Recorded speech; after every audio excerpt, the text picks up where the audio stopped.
విశాఖ జిల్లా బోయిపాలెం చెక్పోస్ట్ వద్ద పోలీసులు వాహనాల తనిఖీలు చేపట్టారు.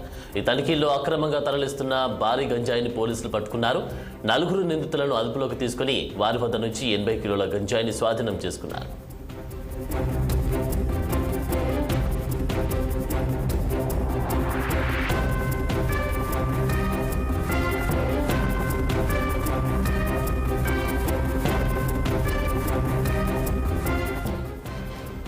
విశాఖ జిల్లా బోయిపాలెం చెక్పోస్ట్ వద్ద పోలీసులు భారీగా వాహనాలు తనిఖీలు చేపట్టారు. ఈ తనిఖీల్లో అక్రమంగా తరలిస్తున్న గంజాయిని పోలీసులు పట్టుకున్నారు.